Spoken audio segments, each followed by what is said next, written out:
Another year. Really, it's going to be another year. Oh, boy. Hi. I'm David Feldman, and this is the Mop-Up.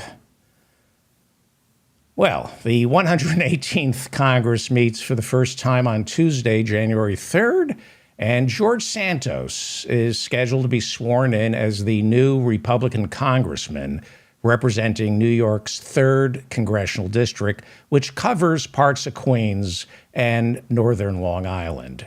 If you don't remember George Santos, join the club. Even George Santos can't remember who George Santos is. So let me refresh your memory. Most politicians have the decency to wait until they take office before their lies commence. But Santos completely jumped the gun. He just could not wait.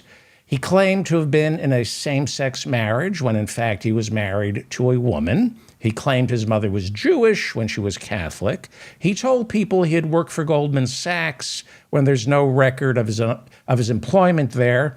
The list goes on and on. But as two separate prosecutors, one local and one federal, pore over his past, Santos's finances are now coming under heavy scrutiny. Investigators are wondering how Santos went from having absolutely no money in 2020 to suddenly being worth millions by the time he was elected to serve in Congress. I am personally offended by George Santos. I think he is a disgrace, even for a Republican. That's how corrupt he is. George Santos is the first politician in American history ever to be too dishonest, even for the Republican Party, because the lies never stop with this man. It has gotten to the point where I no longer trust that he's even lying.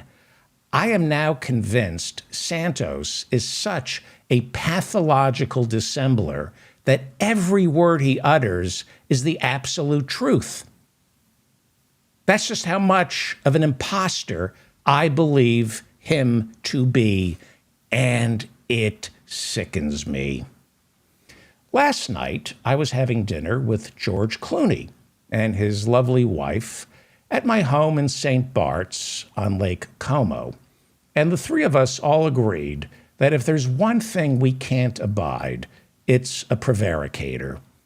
While George Clooney stepped outside to take a call from some people he owes money to, Mrs. George Clooney and I were suddenly alone, and naturally the flirting began. And trust me, I did not start it. Long story short, I had to explain to Mrs. Clooney that her marriage to George must be built on trust. I added that while I do find her pleasant enough, I do prefer women a bit more bookish, I had to tell her to stop crying, go inside, and take a cold shower because her husband, George Clooney, is a dear, dear friend. And more importantly, how would Sienna Miller feel should I come to her later that evening reeking of Amal Clooney? So you can clearly see that a man of my moral rectitude is thoroughly disgusted by George Santos.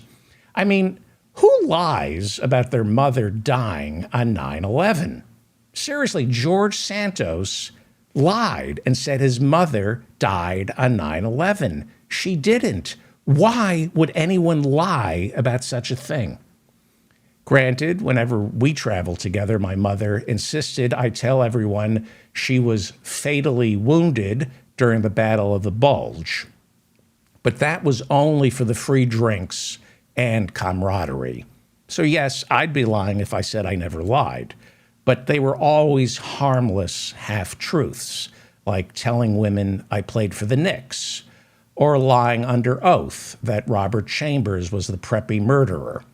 I kind of framed Robert Chambers. He was innocent. It was actually Whittaker Chambers. Also, sometimes when I'm standing on a subway platform late at night and I jam a pistol into someone's gut and whisper, "Hand me your wallet or I'll kill you," it's a lie. Truth be told, I would never kill the guy if he didn't hand me his wallet. I'm just saying that so he gives me his wallet. And sometimes I feel bad taking someone's money based on false promises. It makes me feel like a con artist, which I'm not. I'm just your honest, run-of-the-mill mugger trying to take people's money. So it feels good clearing that one up.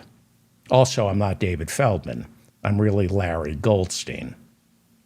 I changed my name for show business, but not well. I guess when people keep telling you to change your name for show business, they should probably explain why. I just thought you're supposed to change your name. I didn't know you were supposed to change your religion as well.